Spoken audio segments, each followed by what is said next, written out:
अस्सलाम वालेकुम सामईन, मैं फ़ारूक सईद आपसे मुखातब हूँ और आप देख रहे हैं फैक्ट्स विद फ़ारूक। दरिया सतलुज में सैलाब आया और गुज़र गया और अपने साथ हज़ारों लाखों एकड़ ज़मीन को बहा के ले गया। सैलाब ने खाली ज़मीन ही को नहीं नुकसान पहुँचाया बल्कि वहाँ पर हज़ारों लाखों ख़ानदानों तबाह बर्बाद कर दिया। उसके साथ ही आने वाले दौर के लिए वहाँ पर ऐसी बहुत सी कहानियाँ छोड़ गया जिनको सुनते ही हमारी आंख भर आए।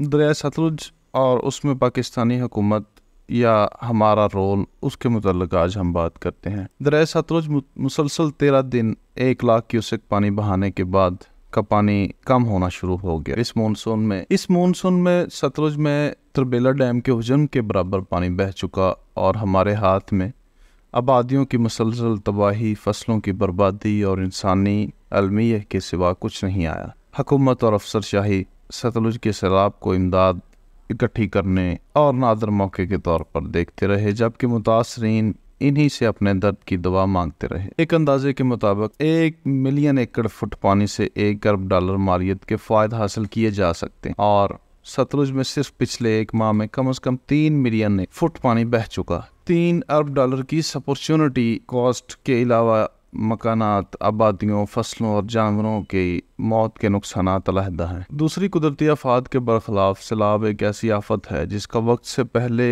पता चल जाता है और बरवक्त इक़दाम से नुकसान से बचा जा सकता है और नुकसानात की रेशो को बिल्कुल ज़ीरो भी किया जा सकता है। जैसे ही भारत में मानसून दाखिल हुआ तो कम से कम महीना पहले से ही महकमा मौसमियात बता रहा था कि इस दफ़ा दरिया सतलुज में ऊंचे दर्जे का सैलाब आएगा और ऐसे बहुत से बेशुमार महकमा मौसमियात के नोटिस हमने सोशल मीडिया पर भी देखे। इंडिया के डैम भरने की खबरें भी आए रोज़ आ रही थी, लेकिन सतलुज के सैलाब की जद में आने वाले इलाकों की मुकम्मल निशानदही और तफसीली मामलात मालूम होने के बावजूद हमारे इदारे मुकम्मल सुकून और बेअमली की कैफियत में रहे। दरिया के रास्ते की रुकावटों पर तवज्जो देने या सैलाब पहुंचने से पहले हिफाजती इक़दामात ना हुए। सतलुज की सैलाबी पट्टी की मुकम्मल निशानदही मौजूद है और किस सतह के सैलाब की जद में कौन सी बस्तियां आएंगी, इन सब की मालूमात भी डिटेल्ड मौजूद है। अगर इस्लाम बराज से एक सैलाबी नहर बनाकर इस सैलाबी पानी का कुछ हिस्सा चोलिस्तान की तरफ भी मोड़ दिया जाता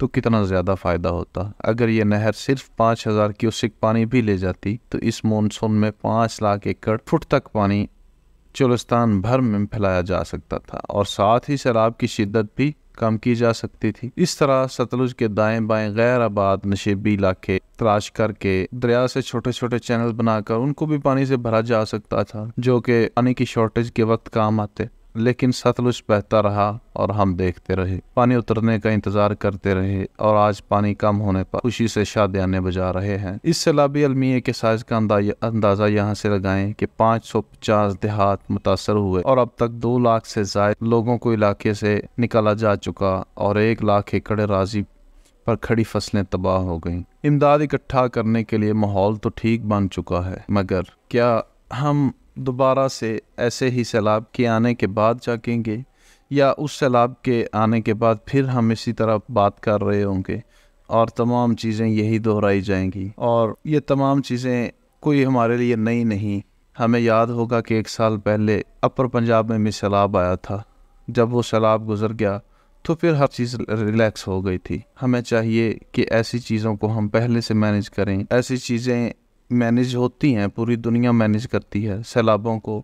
सैलाब एक ऐसी चीज़ है जिसका पहले से पता चल जाता है और ये भी पता चल जाता है किस लेवल का सैलाब है और किस इलाके को हिट करेगा, और अगर वो ज़्यादा आबादी वाला इलाका है तो इस सैलाब का मुंह मोड़ दिया जाता है। मगर हमारा कोई पुरसाने हाल नहीं, एक अल्लाह की ज़ात है जो तमाम इंसानों समेत हमारी पुरसाने हाल है। अच्छी उम्मीद के साथ और अच्छे की दुआ के साथ मिलते हैं दोबारा, तब तक के लिए अल्लाह हाफिज़।